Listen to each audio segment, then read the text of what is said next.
us that they have reduced it from 3% to 1.5%. The Speaker, they have even worsened the situation now.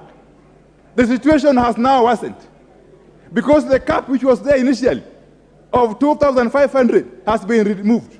Now they have targeted even those who are earning bigger salaries more. Now they have attacked the low person, the middle person, and the higher person.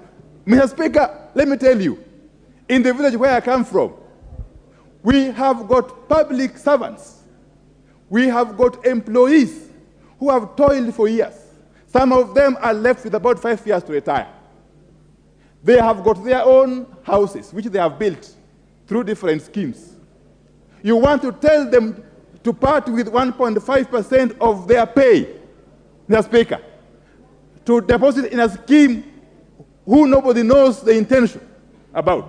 Mr. Speaker, if you did just basic calculation, this 1.5% of an ordinary primary school teacher salary, he will need not less than 200 years to be able to acquire a house.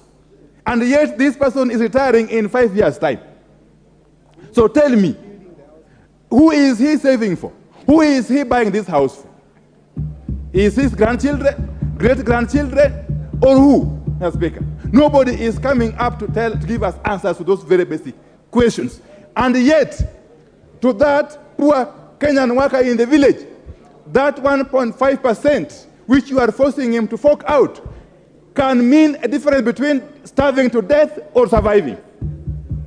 The Speaker, that poor Kenyan worker in the village, or even here in Nairobi, depends on that 1.5% of his salary to put food on the table for his children, to buy a uniform for his school for his children, to pay school fees for his children, to actually pay all the bills that he incurs in his day-to-day life, Mr. Speaker.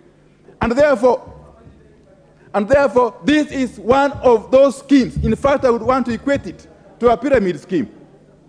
Mr. Speaker, this housing levy, or whatever they call it, is a perfect case of a pyramid scheme. And Kenyans must say no. They have already said no, resoundingly, Mr. Speaker. Mr. Speaker, you can go on and on. You can go on and on. Look at the case of poor Kenyan women and girls, and including even boys, who depend on the business of saloons